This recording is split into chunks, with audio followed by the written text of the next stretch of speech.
Well, folks, the magic hour is at hand. Good to see all of you this evening. Glad you're with us.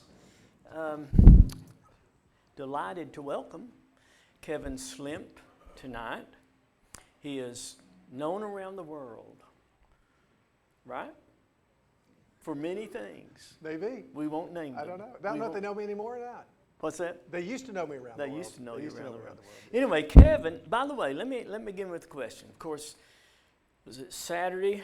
It's the 20th anniversary of a very fateful event in our country. Of course, that's 9/11. And how many of you remember where you were on that day and how you found out about it? Okay. I was district superintendent at the time, office over in the Cokesbury Center, and Kevin Slimp was director of communications for the conference at that time.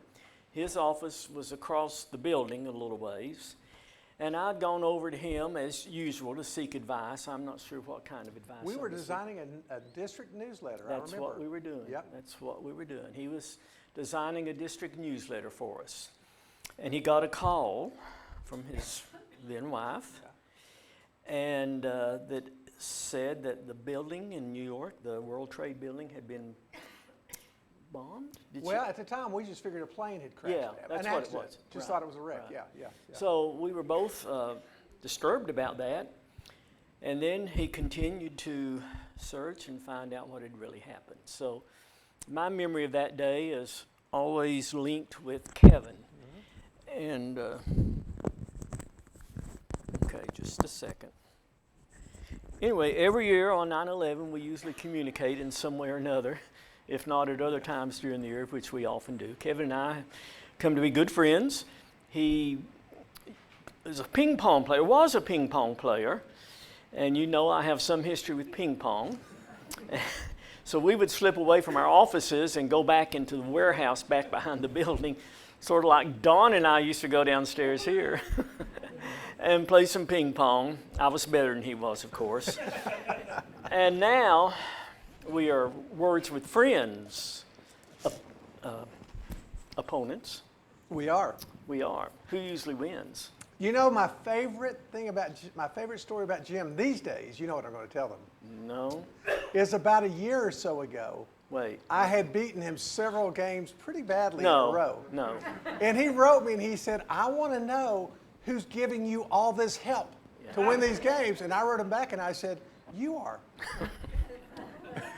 I didn't mean to. But we have a good time with that. I think we have a game going now, and no doubt I'm ahead. No doubt. Quite a bit, I'm sure. He's quite a guy. He's as I've told you, has a delightful personality, very engaging personality, as well as being a pretty smart guy. And from this point, I'm just going to let him begin by telling you a little bit about his faith story, his faith journey, where he started out. I know a little bit of it, but not. I remember thinking when we got acquainted there that I thought, man, Kevin, you ought to be sharing that story with other people, never thinking I would have the opportunity to help you do that. Well, I'm not sure which story it is you're talking about. Well, he was a famous youth director in Texas. I remember that. Is that right? Yeah. Okay. I don't So know if anyway, I was famous, but yeah. Folks, welcome Kevin Slimp to be with us tonight. It's all yours. There you go. Well, I remember meeting Jim Whedbee and Bishop Chamberlain at the time had asked me to serve on the conference staff, and we served on a thing called the Extended Cabinet. Is that what it was called, the cabinet? And the first week I was there, the bishop said, I want everybody to get to know you. We're going on a cabinet retreat this weekend, and I'd like you to do the opening devotional for everybody. And I said, well, sure, be glad to. And so I was young. This was 20-some years ago, 20-some years ago. And so I stood up, and it was at Junaluska. No, it wasn't. It was some fancy farm place. Remember that? Oh. It wasn't Blackberry Farm, but it was someplace like that. The place over in near Sweetwater. Whitestone. Okay, yeah. So it was there. Your conference dollars at work. Exactly. And so I remember there was a little lectern, a little podium in the room, and I really don't remember why, but you and a couple of the other DSs were behind me, and everybody else was kind of like this in the room, as it was. And because there were probably about 20 of us, I guess, 15 or 20 of us in all between the DSs and a couple others of us that were on the campus. And so I started out by saying our scripture today comes from Matthew. And I heard this voice behind me say, is that Old Testament or New Testament? And that was Jim Whedbee. Who was it? I think it was new. But, which was it? Yeah. But that's how I got to know Jim Whedbee. Yeah, I didn't know what we'd be talking about tonight. Jim said he sent me a list of questions, which he did, but I've slept since then, so I forgot what they were. Also gave a daughter away in marriage. I gave away a daughter in marriage on Saturday. It's been a busy few weeks.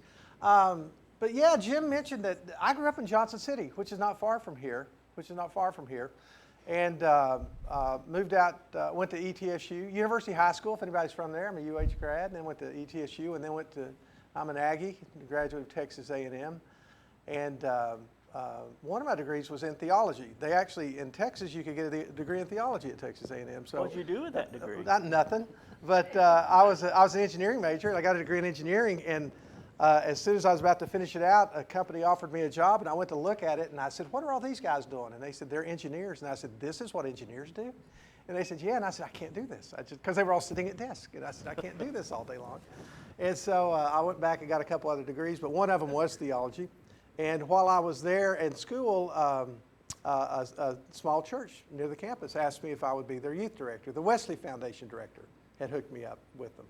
And so that was in Commerce, Texas. If anybody knows where that is, it was in Commerce, Texas. And so went there. Wilson Canifax was the pastor, and just did that for a year. And it was a real eye-opener for me because I grew up in a very conservative church in Johnson City.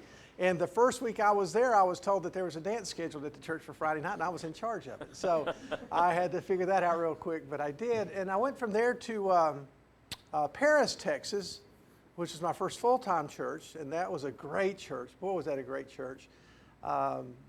Glenn Vickers was the pastor, who I mentioned him in many of my books. He's a fictional character in my book, but his wife wrote me and said, everything that you wrote about him in the books happened in real life. And I said, yeah, that's why I did it, But most of the characters in my fictional books are based on people I've really known, and most of the things that they say are things they've really said to me in their real life. Not the Jim Whedbee character, of course, but most of them. But anyway, Paris was a great experience, and I learned so much from him. That church grew more than double in size in just a few years, and we had a great time.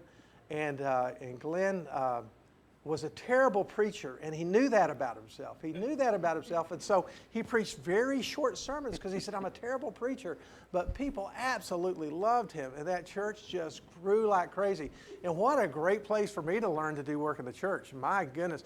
We did everything together. Got in his pickup truck and did everything. Visited the hospitals together every day. Even though I was a youth director, I visited the hospitals and all this other stuff. He said, Slimp, if you go see their grandparents, the kids are going to love you. And so, I'd go see the grandparents. So I learned that. And I did that in every church after that I worked in. Went from Paris to, interestingly, I was offered a job in San Diego and turned it down to go to First Methodist Church in Odessa, Texas. And I don't know if you've been to Odessa, but if you don't know anything about it, it's not the end of the world, but it's about 10 miles from it. You can see it from there. First Church Odessa, another great learning experience for me.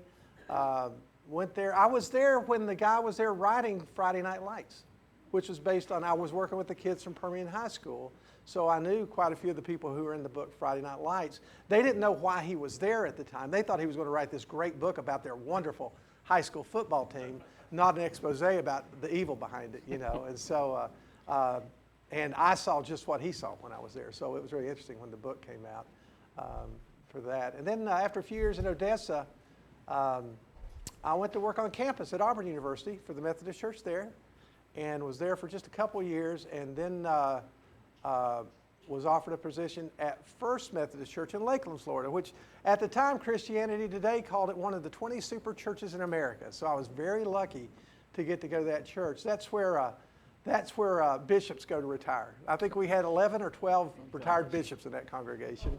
And it was a great church, great time there, just a really wonderful time. And hated leaving, but I was married at the time, and I told my wife, she followed me to Florida, I said, when you decide you want to go somewhere, let me know and I'll go with you. And she was offered a position at the University of Tennessee, and she really wanted to take it. So that's how we ended up back here in Knoxville, and that was 20-some years ago now. So made that big full circuit, as it were, and ended up back, as most of us do, ended up back home in Tennessee. Interestingly, Jim asked about my faith journey. Jim, I'm never really sure what to say when someone uses those words. I know, I remember, do you remember, no, that wasn't here. I was thinking it was when we were on the cabinet together. When I was in Paris, Texas, they invited me to attend because it was a rural district I was in.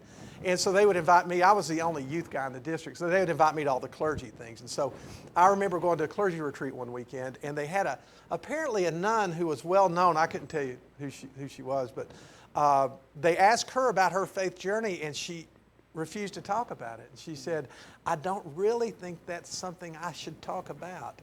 And so I sometimes feel the same way. You know, she said that's kind of a personal thing, your faith journey. But I know what you're getting at, so I'm happy to talk a little. But back to Tennessee, back to Knoxville, raised a family, got involved in church here, and did some things with my career that got me pretty well known, and was doing a good bit of traveling and things. And it was about that time that the bishop contacted me, and it was really funny. He said, we've got this position. And he said, we've got hundreds of people who have applied for it. And he and I had never met, so I don't know how he found out about it. But he said, I'm convinced you're the person that's supposed to have that position. And so he, if you knew Bishop Chamberlain, he would get his way eventually. And I don't regret it. It was a great job. I mean, in terms of a job, it's the kind of job people dream about. Director of Communications for almost 1,000 churches, a conference with almost 1,000 churches. It would be the equivalent of being director of communications at the University of Tennessee or something like that, you know. So for a fun man, a young man, it was an incredible opportunity, and did that. And all the time teaching Sunday school. I've been teaching a Sunday school class, not the same class obviously, but since I was 21 years old, so close to 40 years now. I've always taught a Sunday school class. And I teach one at Middlebrook Pike now. And we have about 40 or 50 folks on Sundays come of all ages. And interestingly, we had already started having our class online just so our people who were sick and on vacation could come before the pandemic hit. And so we didn't have to do anything new. And so our class actually grew during the pandemic. And when we started meeting again, we had more people live than we did before the pandemic. So, which is interesting because I don't know about your church, but our attendance is about a third of what it was before the pandemic. But our Sunday school class is actually larger than it was before the pandemic. So, but that's been an interesting experience. And Don Hansch, Don was here a little while ago. I don't know if he's still in the room right now, but his in-laws, Carol's parents, are in my Sunday school class. And so that's been a really interesting thing. You know, Jim, one of the most interesting things, if you talk about faith, though, is how faith has just kind of popped up in my life throughout my career. In many ways, I remember one time I was speaking, I did as many as 150 cities a year speaking, and would usually keynote conventions many places. I've done a lot of that online the last year or two, but next week I'm supposed to be, which I'm not really excited about, to tell you the truth. I'm keynoting a national convention in Des Moines, Iowa next week. So what's the topic of this? Well, the topic next week is it's a national convention for community newspapers. So, so I'm actually speaking on 6 topics over 2 days, and interestingly, you meet a lot of people when you do that, you know. And I remember one time I was speaking in Western Canada, and you'd be surprised how few churches there are in Canada, how few people attend a church in Canada. One time I was in, I forget which city it was, Toronto or Montreal, and on Sundays I would often try to find a church to attend, you know, if I was someplace. And it took me over an hour just to find a church of any type. They don't have Methodist churches, just to find a church. And I found a Church of Christ on a college campus and attended church there. But I was speaking in Western Canada. It was either Calgary or Edmonton. And I remember during a break, a young man came up to me. He said, "Can I ask you something?" And I said, "Sure." And usually they want to ask you something about their work or, you know, something. he said, "You're a Christian, aren't you?" And I said, "Well, yeah, why do you ask that?" Because, I didn't say this, but where I'm from, everybody is, it's kind of what I thought. And he said, "There's not many of us up here," and I could just tell. And he ended up being a Mormon, which, interestingly enough, in Canada, Mormons aren't really thought of as a different branch of Christianity because there's so few Christians that if you're any type of Christian, you're all kind of considered the same there, So that was interesting. Most Christians are Catholic there, and the ones who aren't are few and far between. But it's interesting. I remember, Jim, one time, one of the more interesting experiences, I actually wrote a book one time and decided not to publish it, although some publishers wanted to publish it, about 5 religious gurus I met in a 6-week period. And one of them, I was speaking in Chicago at the International Conference of Religious Communicators. And it was all religions come together once every 2 years for this event. And every religion you could think of. And they'd asked me to speak at it that year. And so this was after I did the thing for the Holston Conference. This was about 11 or 12 years ago. And so I don't remember what I was speaking on, but I remember being up on the stage, and I remember there were several hundred people in the audience, and you name it, you could tell by what they were wearing. You had Muslims, and you had Hindus, and you had Jews, and you had Christians, you had everything, And I spoke on whatever I was speaking on. And I remember it was a huge hotel right down on the lake in Chicago. And so I went outside to the mezzanine area outside the room where I spoke. And I was just sitting there because I had about an hour or so to kill before catching a taxi, because the next day I was speaking in another city. So I was going to, go down, catch a taxi, fly to the next city and do my thing. So I'd often do 3 or 4 cities in a week. And so I was sitting out there, and I remember sitting there, and I was playing around on my computer, and a guy walked up to me, and he had a turban on, and he said, "Are you Kevin Slimp?" And I said, "Yes, I am." And this is a totally true story. Sometimes I wonder if these things really happened or if I dreamed them, but then I get emails or something from these people. I say, well, I guess I really did meet them. He said, "Are you Kevin Slimp?" He said, "I was sent to meet you." And he was Sikh, I could tell by the turban on his head. Sikhs, the 5th largest religion in the world, primarily in India. It's big in Canada. There's a lot of Sikhs in Canada compared to other religions. It's for some reason, well, anyway, I get in on religion, never mind. Anyway, so he was Sikh, and I could tell, because they're the one, it's not the Muslim men that wear turbans. People mistakenly think that. It's the Sikhs that wear the turbans. And they usually have a beard, but they don't have to. And he said, "I'm so-and-so." He said, "I was sent to see you." And I said, "Oh, did the conference staff send you to see me?" And I said, first I said, "I don't remember seeing you in the audience." And he said, "No, I wasn't in the audience. My plane just got here, and I rushed straight over to the hotel. I was sent to meet you." That's what he said. And I said, "Oh, well, did the conference staff send you to meet you?" He said, No. I was sent to meet you." And I said, "Well, who sent you?" He said, "Kevin, you don't understand. I was sent to meet you." And I found out he was the head of the Sikh religion in the Western Hemisphere. And he said, I have an office in New York City, in New York, and an office in Delhi, I think, somewhere in India. Or Bombay, I think. Anyway. And he said, I was in my New York office a couple of months ago, and this brochure came across my desk as for this conference, and your face was on it. And he said, the moment I saw it, I knew that I was supposed to meet you. So I flew out here to meet you. And so I said, well, what are you supposed to meet me about? And he said, I don't have any idea, but I know I was supposed to meet you. So his name was a really long name, and it was really funny. He said, just call me Ralph. Everybody calls me Ralph here.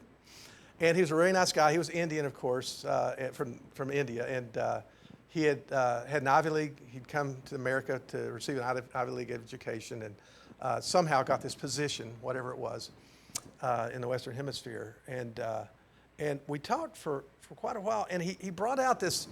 You remember on the old days with computers when you printed on a printer these big stacks of paper that were stuck together? You remember? I forget what they called it. You know, he had one about 500 pages or so.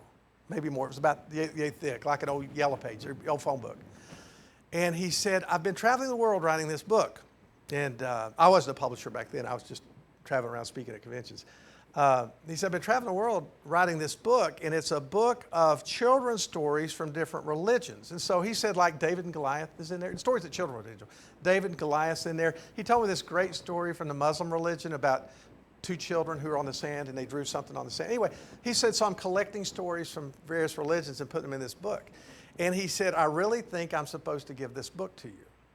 And so he gave it to me, and I said, well, thanks. And so that I wasn't supposed to do anything with it, but he said, just really think I'm supposed to give this book to you. So he did. Interestingly enough, I heard from him a year later, and he said, I thought you'd like to know I won the worldwide award for best children's book in the world this year for that book, which was really interesting. But as I was leaving, I said, Ralph, I've got to go. I've got a taxi downstairs. And like I said, it was a huge hotel, so we're on the second floor and big escalators. It's like a big highway. There were like 8 escalators next to each other. And so he said, can I walk down with you? And I said, well, sure you can. So we go down the escalator together, and we get to the bottom, and the taxi guy's helping me put my stuff in the trunk and everything. So I said, well, Ralph, I better get going. And he grabbed my arm, and he said, I have to tell you something before you go. He said, you and I are going to do something very important together. I have no idea what it is, but someday we are. And we haven't done that yet, as far as I know. But about once every 2 years, I'll hear from Ralph. And he'll say, we still have something to do. I just don't know what it is. And so interesting things that happen in life. You know, when you think about faith experiences and faith, it's just interesting. So that was another one of those. That was just an interesting 5 or 6 week period where I met him, and I met the head of the Anglican Church in Canada, just off a spoof, not knowing who it was, and then all of a sudden we're friends and doing all this stuff, and I find out later that she was the head of the Anglican Church in Canada, which of course would be the Episcopal Church here. One of the more interesting people I met, just stop me if you want to talk about something else. Well, go ahead. I have a question for you. I said, one of the most interesting people I met was in a line in Ottawa, which is the capital of Canada. And I was in the international line, and there's a Muslim woman standing next to me. And I knew she couldn't speak to me because Muslim women generally aren't allowed to speak, to strange men. And I'm as strange as they come. You're strange, all yeah. right. So ended up, long story, we ended up, because we were in that line for hours, we ended up talking, and she was a professor at the University of Ottawa and had several doctorate degrees. She was really sharp. And so we got our seats set up so we could sit next to each other on the flight. And I asked her if I could interview her because it was a 3-hour flight. And she said, sure you can. And I said, I want you to tell me everything you're not supposed to tell me about being Muslim. And she did. And it was without a doubt the most interesting interview I ever did in my life. Wow. And so what did you want to ask? I think it was in Canada. Yeah. And you were speaking to a group, and there are not many Christians in Canada. And someone said, I believe you are a Christian. What made that person ask you that question? He said, I just said to him, well, what makes you think that? And he said, I can just tell. He said, I can just tell. And I said, well, yeah, I am. And he was so excited. I mean, he was just really excited. And so I've been back and been to his home since then, and he lives. Well, what do you think it was? Oh, the old saying, sometimes use words if necessary. Yeah. Yes. I don't think you have to use words at all for people to know. Okay. I think, that's why I said, when you talk about your faith experience, I think you live your faith experience. You just live your faith experience. And I think most of us would just agree with that. And you think most of us would what? Would agree with that. Oh, I thought you said I think most of us would agree with that. So, and I stayed in touch with him through the years. That was 25 years ago. So in your current, and I don't think they know what all you do, so you might want to do that in 2,000 words or less if you can do that. 600 or less. What about your current work enables you to share that faith experience? How do you feel like you best do that might help some of us? That obviously that's a multifaceted question. Very. No, I mean it is. Yeah, it is. There's a lot of ways you can answer that. Most of my current work, I publish books for the United Methodist Church. And most people are familiar with Abingdon, which is the official United Methodist publisher. We are actually affiliated with United Methodist Publishing. We put out books very similar to Abingdon. We're just not owned by the United Methodist Church. I'm the owner of the company, and I started it 5 years ago. You know what I really try to do, Jim, with this company? About 5 years ago, it dawned on me I was not going to be able to continue to travel and speak in 150 cities a year for the rest of my life. I'd been doing it for 20 years. And eventually I just was, the travel's no fun anymore, trust me. Getting on a plane, I really dread getting on a plane next week and having to go to Des Moines. So I've gotten to where I drive just about everywhere, but Des Moines is a little bit too far, to drive for a thing. But so I got to think about what could I do. But one thing that's bugged me to death about work my whole life is it had to be something that meant something. I mean, the work really has to mean something. I've had people offer me jobs that you just would not believe. When I got well known back in the 90s for some technology I developed, I mean, some really famous people around the world were calling me saying, I want you to run my company. But I always just had to do something that meant something, When I'm gone, I want people to know I was here. Even if they don't know I was here, what I did last and meant something. And so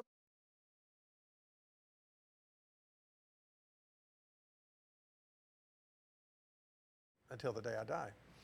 And I knew a lot about publishing, and so I thought, and I knew a lot about church, and I knew that people who write books for the church have a real hard time getting them out. And I thought, what if I helped good writers get their books out? And so the first one I helped was Will Cantrell. And he did a book called Unafraid and Unashamed, and it hit #1 the second day it was on Amazon. And he came to me because he had agreed to write that book for United Methodist Publishing, and they came to him and wanted him to change it. They wanted to write the book, but they wanted him to write it in a different way. They wanted him to come to a different conclusion and da-da-da-da-da.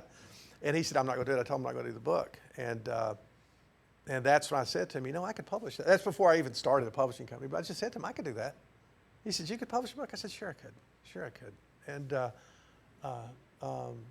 And so we did it, and we were real fortunate. I think it was New York Times.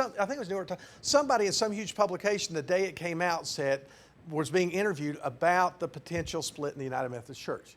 And they said, everyone should read this book that just came out today called Da-Da-Da. And that did it. I mean, the book just sold like crazy. And so because of that, a lot of the big names in the Methodist Church just started contacting me. Hey, could you do my book? Could you do my book? And I've done 60-some books now in that time. And I should just say me, that we've got a staff now. I've got 4 editors who work with me, and a bookkeeper and somebody who handles distribution and all. We're a full-blown publishing company now. But really, the idea of being able to help people get their stories out when they otherwise wouldn't be able to is kind of my shtick when it comes to faith right now. That's what I'm doing. And where I used to work with teenagers for years and years and years as a youth director, and you do things where people can see how your faith lives out all the time. Now mine lives out through other people because people don't see me that much in my work. I'm mostly in an office all day long by myself. We've got an office, but I work out of my home because of COVID. And I work with pastors and a lot of bishops. Bishops come to me all the time, want me to do their books. I brought some books because I told Jim, people always get mad if I don't like selling books when I speak, but people always get mad if I don't bring some books. So I brought some books. But one of them is, you've got a new bishop. Has she started yet, or is she starting? She started last week. Did she start last week? Debbie Wallace-Paget, she just came out with a book last week. It's an Advent study called God Broke Through at Christmas. So you all are the first ones to see it. I grabbed a few of them and brought them with me. You're going to love Debbie, although I'm sorry, Bishop Wallace-Paget. I've known her for quite a while. But I think she's only assigned here for a year or two, I think, if that's right. I don't think so.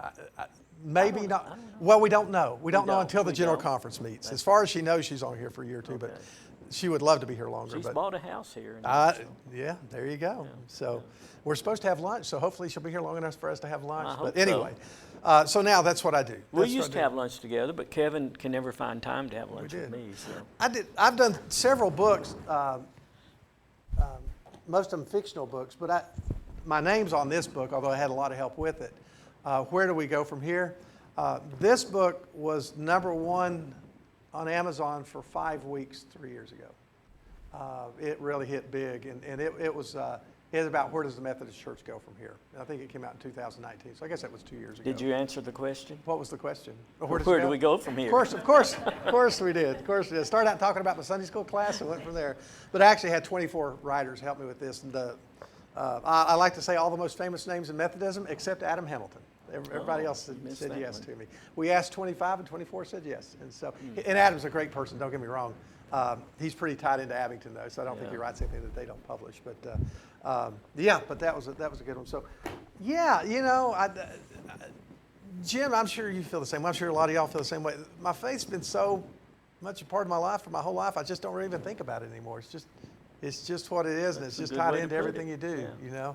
And yeah. Have you done any work with Richard Rohr? No, I love Richard Rohr's book. Richard's a little bit out of my league. Richard doesn't even write for people like Abington.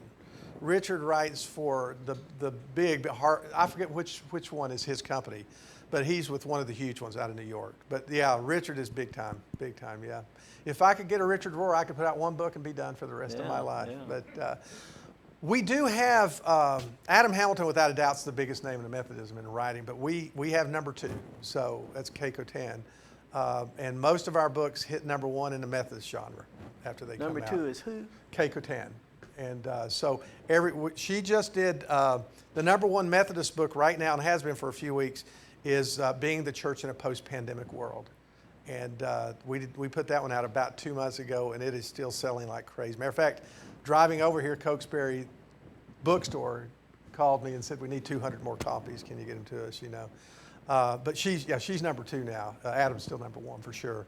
But if her name's on a book, it sells like crazy the day it comes out. And I think she's written 3 books this year, and we've got 2 more coming out. She's like Adam. She just writes and writes and writes and writes and writes. So she did a book, this really big one, which is called Mission Possible. My goodness, that book has just, and it's not a book for an individual to read. It's a book for churches. It's kind of everything you need to know to run boards and stuff in churches.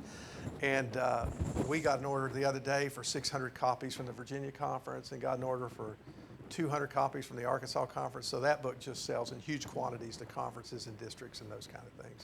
Would you say, in that you're helping people to deliver their message, would you say that you're an evangelist? I wouldn't consider myself one, but I certainly work with a lot of evangelists. Okay. Yeah. Why would you not consider yourself one? Just hadn't thought about it. Okay, well think about it. You know what, when I think about what I do, I have 2 primarily. I have to make, interestingly, books don't make that much money. You might be surprised. Authors don't make hardly anything from their books. They don't write them to make money off their books. Unless you're a Keiko-Tan or an Adam Hamilton, then you make a lot of money off your books.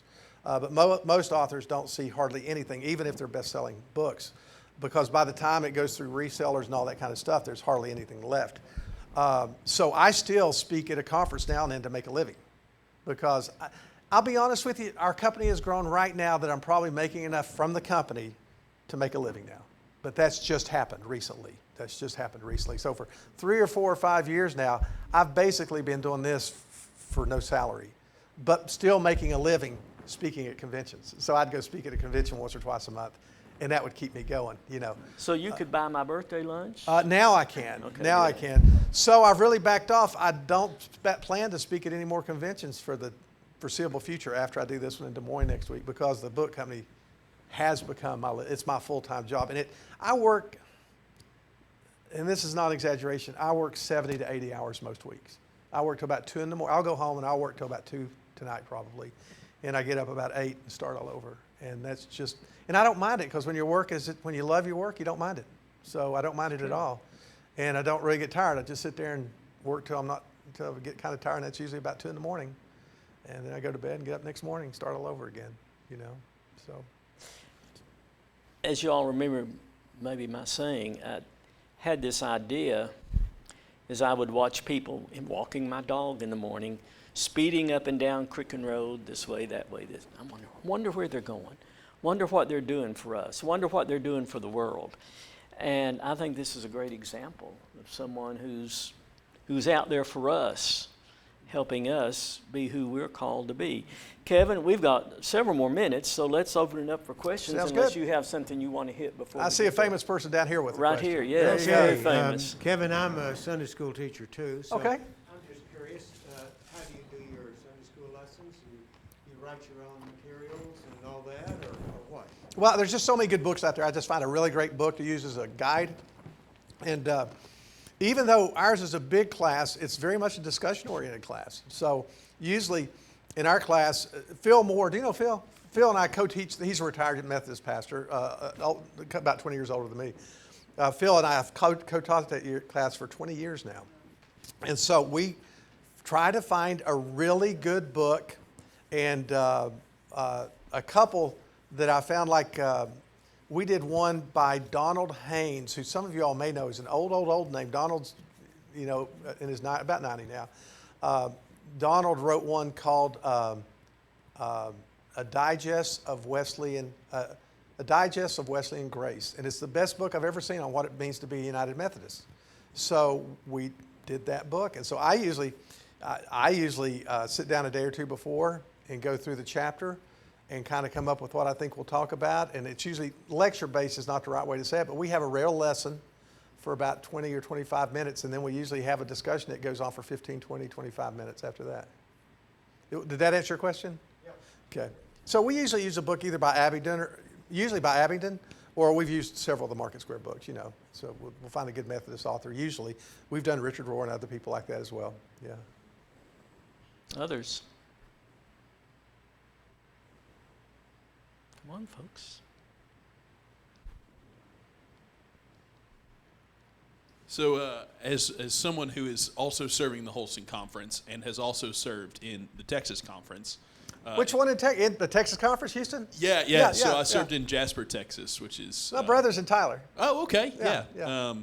I dated a pastor in that conference last year. Oh. No, 3 years ago. How old am I? That was a long-distance relationship, trust me. Yeah, can you talk a little bit about how conferences differ across the connections in your experience? Oh, wow. It's great because I work with all of them. So it's really interesting. It's really interesting. You want to talk theologically, or what are you thinking about? Theologically and I think culturally.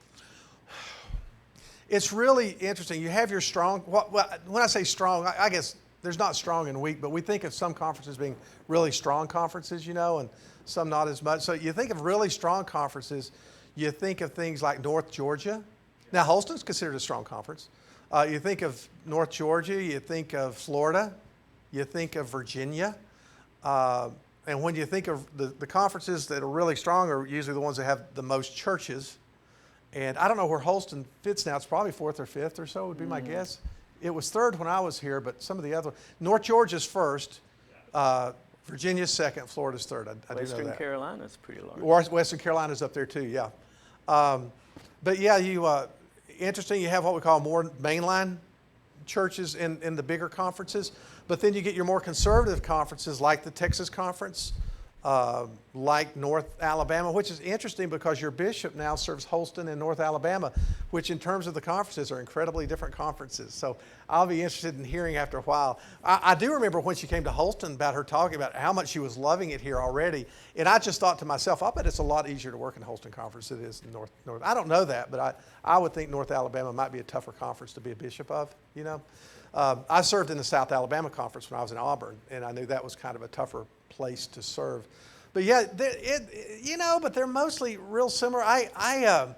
All the different groups buy our books. They seem to like us.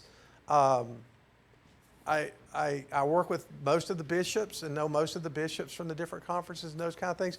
So when you think throughout the connection, there probably will be a split in the denomination here in another year or so, and it's probably going to split 3 ways, not 2, because a lot of our more progressive churches are talking about moving out to the UCC or their own denomination. But if I had to bet money, and Jim, I don't have to, thankfully, but I'd still say 70 to 80% will just stay right where we are as the United Methodist Church. And then a smaller group will go to the conservative route, and a smaller group will go to the more progressive route. But I don't know if that answers your question or not, if there's anything specifically you'd like to know. The Mississippi Conference tickled me to death the other day, sent us a check for $8,000 and ordered a big bunch of books from us, So I said, I guess they like us in the Mississippi Conference, But yeah, very, conferences are mostly similar but different. You know, the conferences that buy the most books from us by far are Virginia and now Mississippi, but Virginia and North Georgia, they buy a lot from us. We just get a lot of orders from those two conferences, which are your two biggest conferences. So, yeah. United Methodist Women has meant a lot to me, and they do a lot of educational work. Have you ever published for them? We have not, but we have tried. I contact their people in New York and Washington and different places all the time and say, this is what we're doing, because about half of our books are written by women, and some of them are really strong books. And especially like this new one by Debbie Wallace Paget. It's a great book. I mean, she worked on that book for 2 years, and it went through editor after editor after editor because she wanted to make sure it was perfect. But yeah, as a matter of fact, if you could get a book on the United Methodist Women list, you're set. But we haven't been able to do that yet. But I would sure love to see that happen. Sure love to see that happen. Where does somebody buy your book? Anywhere you buy any other books. Cokesbury sells them. Cokesbury bookstores or Amazon or our website or anywhere. Or Jim's going to be selling them at this desk. I told Jim that people always get mad if I don't take some books with me. So I'm fine if you don't buy any. Don't get me wrong. But if you do, I didn't bring a credit card machine. So we're just going to say they're all $10 each, which is about half of what they sell for. And that way, if you've got any bills at all, you can work it out so it comes out right, okay? Or 2 for 20, you said. Or 2 for 20, that's right. And if you need to write a check, just make it to Market Square and we'll figure it out from there, okay? But yeah, anywhere you normally would buy books, you can find our books. Selling books is an interesting thing. We actually lose money when we sell books through Cokesbury Bookstore because there's just no way to make money off of them. Because, you know, by the time they get their half and the author gets their royalty and you pay to print them, there's nothing left. But it's still important for our books to be on sale at Cokesbury Bookstore. So all of them, they sell everything we publish. We have an affiliate agreement with the United Methodist Publishing, and I think we're the only publisher that has that agreement with them. And they agreed to do that about 3 years ago, and that is they promote and sell everything we put out. How about Better World Bookstore? No, probably not. Probably not. Any bookstore can carry our stuff, but I don't. About Barnes and Noble? Barnes and Nobles can sell our stuff. Some of our books are with them. To tell you the truth, we shy away because we lose money when we sell books through someone like Barnes and Noble, and so we really don't like to lose money any more than we have to, and so. We make money when they're sold through Amazon or where they're sold through our website, or where you, as a publisher, where you make the most profit is when books are sold at live events, when a speaker speaks somewhere and sells 200 or 300 books. And that way there's no middle person, you know. And traditionally that's where most books are sold for all publishers. But with the pandemic, live events stopped. And so it became very tricky last year to sell books. Amazon, or Abingdon, which is the United Methodist publisher, their book sales went down almost 80% last year. Ours dropped 70% last year. We're having a record year this year. Our books are selling like crazy this year. Yeah, any place you normally would buy a Methodist book, you can usually get our books. And we can't sell them anywhere, we just choose not to because of the profit. More questions? I have a question about your education. You said you were educated as an engineer and you developed some technologies. What are your other degrees or other areas of Well, education? the reason I brought the black bag, and we're not going to have time to look at it, because I didn't really know what I'd be talking on tonight. So I just brought my black bag, which I've only brought twice in the last 15 years somewhere. It's from my first career. When I moved to Knoxville, I decided to open an advertising agency just because it seemed fun. And it was a big success. And I was looking for an easier way to get advertising proofs to clients because that was before the internet, and we'd have to hire a carrier to take all of our proofs to clients, so we were spending hundreds of dollars on each. And so I developed what's now the PDF printing technology. If you ever get a PDF file or something, I did that with a company called Adobe, and it was really just a way for me to get files to my clients cheaper, not knowing it would be this huge thing someday. But that became such a huge deal. That was my career that's how I got into the speaking world. Everybody in the technology world wanted me to speak at their conventions. And so I started, and then it branched out in people in other worlds, and then the newspaper world. So my degrees were in engineering, and I got a degree in psychology and a degree in theology. Yeah. I didn't do anything with the other two. You could say I didn't do anything with the theology one either, but I guess I ended up working for the church a good bit. I think you've done something. Yeah. But yeah, the technology thing was kind of an accident, but the PDF thing became so big so fast, it just took over my world. And I was on the cover of magazines and things, and people around the world, like I remember one day this guy called me and he was trying to hire me to come to Asia to do some work. And I said, I'm sorry, I've got young kids, I can't do that. And I found out later, because I saw his picture on the cover of Time magazine, he was the wealthiest person in Asia. They called him the Rupert Murdoch of Asia. And he kept telling me he'd make me a rich man if I'd come to Asia for a month. And I kept thinking, well, what's rich in Asia? In my head, I've learned now, I always ask, how much is rich? But I didn't think about it at the time. But it was an interesting time. It was really an interesting time.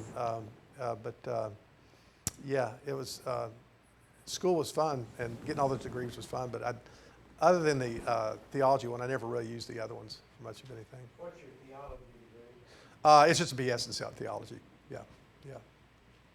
Or a BA, I guess a BA in theology, just a bachelor's, and it was a general theology degree, Christianity, and so my professors were from, it was really interesting. I had a professor from Yale who was sent down from, as a missionary to teach at our school, because they did not allow female Episcopal priests in Texas at the time.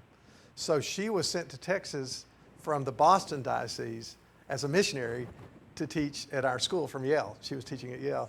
And then we had professors from Perkins at SMU that taught us. And I had a Presbyterian, and it was really a well-rounded thought. It couldn't be, because it was a state university, it had to cover all the different avenues. So all the mainline churches were representative in the faculty. So it was a fun education. I really enjoyed the classes a lot. Any more? Kevin, would you say that we've talked about how your faith intersects with your work and enhances it? Would you say faith has in any way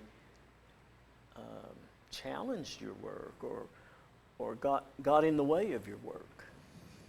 Maybe you wanted to do something and you thought, no, my faith won't let me do that. Oh yeah, Jim, there have been a lot of things I've not done.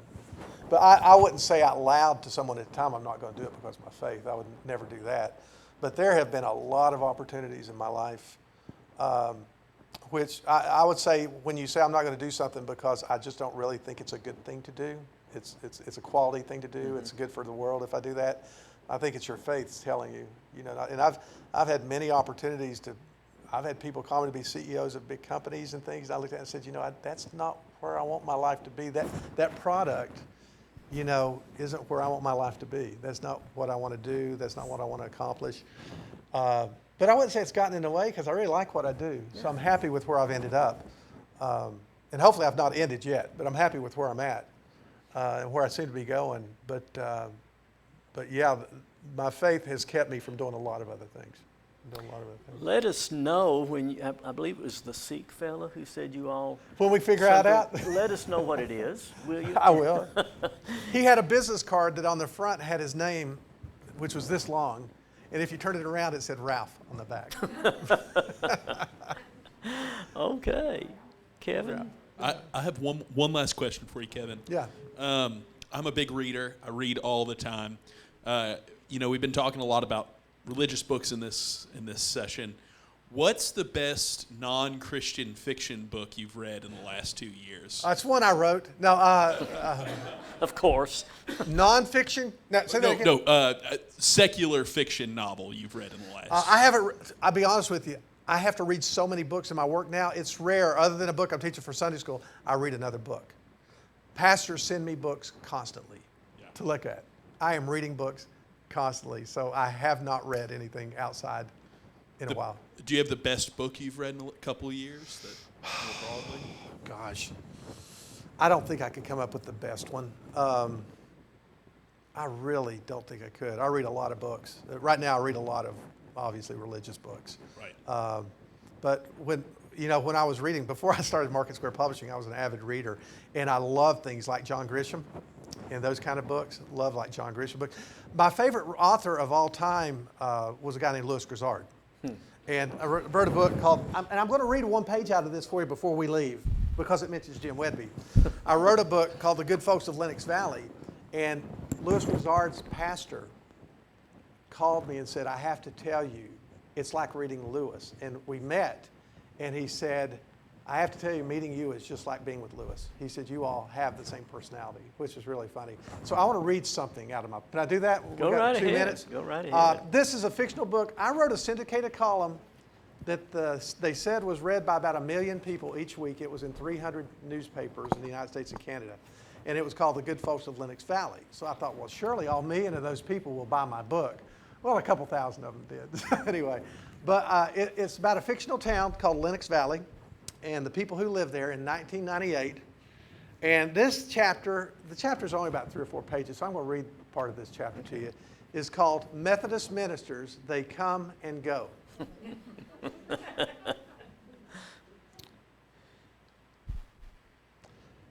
This is about a radio show called Renderings with Raymond, who's this character, who's one of the main characters in the book, who's a little bit underhanded, okay?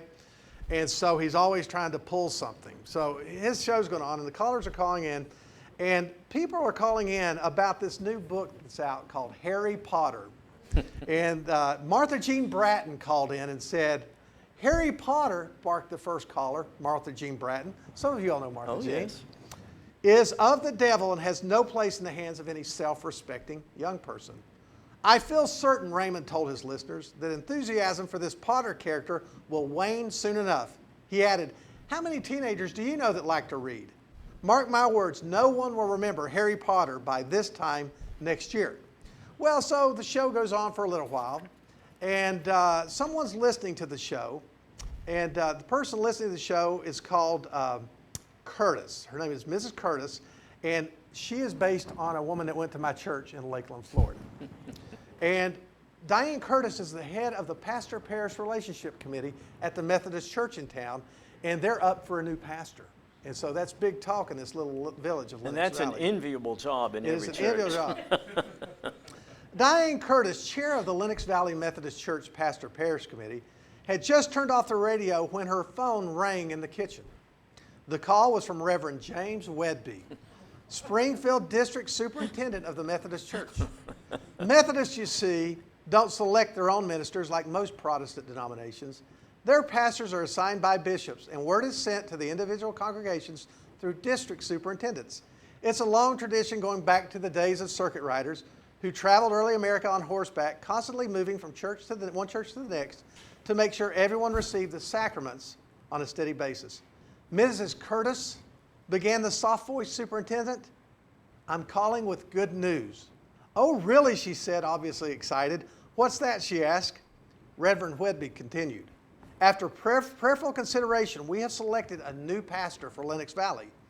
As you are the chairperson of the PPR committee, I wanted you to be the first to know. Diane had been on pins and needles for weeks, wondering what the new pastor would be like. Like everyone else in the Methodist Church, she hoped for a powerful orator with a strong singing voice, and, if the Lord felt especially gracious, a wife who played piano. Wives who played piano were popular in small-town congregations. Reverend Vickers, that's who I talked about earlier from Texas, had been very popular during his 3 years, and his wife Rona was a skilled pianist. However, in a congregation as small as Lenox Valley, 3 years was about as long as a minister stayed before either being sent to a larger congregation or retiring. Diane envisioned a tall, handsome minister, probably in his early 40s, although most pastors at Lenox Valley were either fresh out of seminary or nearing retirement. His sermons would last 15 minutes, no more, yet those 15 minutes would stir the hearts of parishioners and fill the altars with new converts. Some Methodists in the valley were secretly jealous of Baptists, who seemed to keep their preachers for decades. They were resigned to the fact, however, that's not the Methodist way. I suppose Diane thought on more than one occasion, it's better to have a preacher fresh out of seminary than one who drones on for hours on end. One good thing about being Methodist was the certainty of beating Baptists to the eating establishments. The Reverend Sarah Hyden Smith, and some more said. Then the Reverend Whedbee continued. The Reverend Sarah Hyden Smith is being appointed to Lenox Valley, Reverend Whedbee uttered, and then continued, and her first Sunday will be June 14th. There was a long pause before Diane responded. Did you say Sarah? Yes, repeated the superintendent, Sarah Hyden Smith. She's very excited about being appointed to your congregation. The district superintendent mentioned that Diane's committee should start making plans to welcome the new pastor. Perhaps a potluck meal after her first service, he suggested. Some music might be nice. Maybe someone could play piano, he said. Diane wisely held back from responding with her first instinct. I'm guessing the new pastor's wife doesn't play piano. Instead, she replied, yes, I suppose we should. And so the book goes on from there. But Jim Whedbee, that's how you got famous. I have gotten From no the good- royalties from You that have gotten. book. Neither have I. The I book don't believe cover. it. The book cover cost $500 for the original art. That's probably about how much I made on that book. So. Possibility for a lawsuit. I think so, Jim. I do. That I do. book did well enough that I wrote a sequel to it, though, called "Who Killed A.J. Frierson." So anyway, there you go. Oh, Kevin, thank you so much. It was, I don't get out of my office. It was really fun to come be with you all. Come be with tonight. us anytime. We're here every Sunday. There you go. Yeah. Yeah. 3 worship services. You can take your choice or attend Wow. all 3 of them. Fancy. One's at 8:30, one's at 9:45, and one's at 11. We're down to 2. We went down from 4 to 2. Oh, we've gone to 3 at 3 different times. I mean, we are on the cutting edge here at Fountain City. There you go. Okay. That's what I've always heard. Anything else anyone wants to ask or anything else you want to say, Kevin? There are books back there. I'm really not trying to sell them, but if you want to grab them, leave $10 or leave a check or give it to Jim or me or whatever. And if you do write a check, just make it to Market Square. And I'd love for you to take them home with you. Otherwise, I'll take them back over to Kristen, and she'll ship them out to somebody else this week. There you go. Let's close with a prayer. Lord God, good to be in your house. Good to be with one another. Good to hear this voice tonight of one who shares faith in so many wonderful and exciting ways. Ask your blessings on his continued work for you and your kingdom. Ask your blessings on all who are gathered here and their work for you and your kingdom. In the name of Christ we pray. Amen.